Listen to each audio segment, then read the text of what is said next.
It's Jason Jafar. Welcome back to Daily Gist with Jason Jafar on my episode. Now, in this episode, we are going to talk about the Russia and Ukraine crisis that is going on. In this 21st century, I preach peace. I don't preach for violence. Now, I support violence in music, but I don't support violence as in another country trying to step on another country because they have more resources or because they have more military equipment than them, or because that country is smaller and they are big. So I don't support this thing. But I don't know why Russia is doing this thing. Upon some little knowledge I have on this thing, certain little history or certain movies I've watched and other stuff, that I think maybe they are having some Russian-speaking cities in Ukraine which are trying to make themselves apart from Ukraine, and Russia has taken this as an advantage.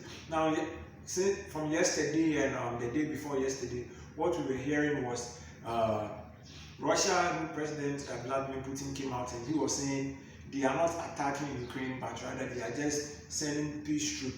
Therefore, the US and the United Nations and the NATO shouldn't interfere. If you don't know the full meaning of NATO, NATO is the North Atlantic Treaty Organization that is signed by most of the European countries.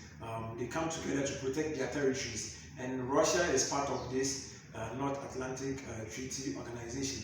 Russia came to join them, I think, somewhere in 1949, but I don't know why they are breaching agreements and they are trying to do all these things. So Russia president has warned the US and this NATO and this United Nations organizations from stepping inside. Now, the United Nations made an emergency meeting, but on the sanctions that they were supposed to give to Russia, I think they can't give all those sanctions to Russia because Russia is having much harm on maybe some certain part of the economy of Europe, as in gas and other stuffs. And I think even if US sanctions Russia, China is going to be their ally, is going to be their aid, because we know that China and Russia are having this contract of helping each other and all these stuffs. Now, you know that Russia is a country that has been providing almost 72% of Europe's gas, and therefore if Europe countries or some certain Europe countries try to sanction Russia in certain ways, it is going to go against those Europe countries themselves. Now, Putin came to say that those countries shouldn't interfere, and if they interfere, then it's going to unleash a full strike. But since yesterday, we didn't hear of any major bombings or major attacks in the cities. But as of this morning, what we are hearing, certain news from BBC and other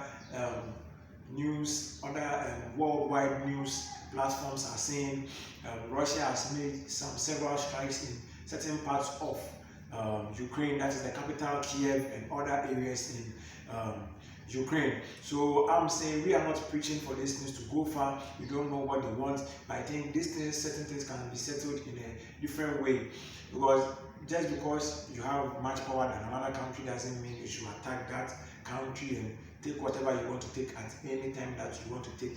Now, I think, was it Fox interviewed Donald Trump, and Donald Trump was saying it was he is saying it is a good timing by the Russians, as in he's not saying what they are doing is good, but he is trying to admire the I don't know, intelligence, admire the intelligence of Vladimir Putin, as in the time that he's establishing the strikes and all what is going on.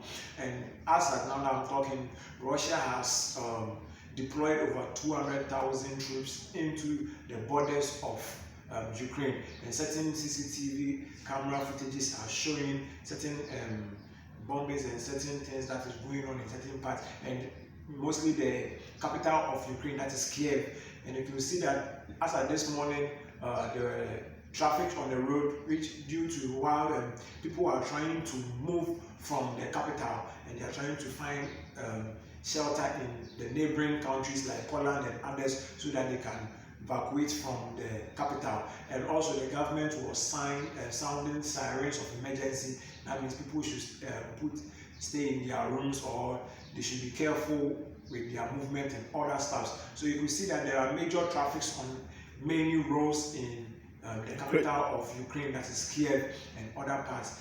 of the Ukraine cities and towns. So we are hoping, we are praying that certain stuff should be going down as in tomorrow and other part. But from how we are seeing the Russians, or let's say the Russian military, from how Putin is talking, I don't think he's going to ask his military to retaliate or they should come back. No, I think maybe from tomorrow going, he's going to order for further militaries to deploy further areas and also enter into several boundaries of the Ukraine country. So we are praying and we are hoping that God helps Ukraine. I'm supporting Ukraine. This was for Black Lives Matter, and today I'm using it as Ukrainians Lives Matter. We are all supporting Ukraine in these times. We wish that everything that is going on is going to end. If you are new, subscribe, comment, and we are going to give you further updates on everything that is going on between the Russia and the Ukraine massacre. My name is Jason Jafar. I'm out.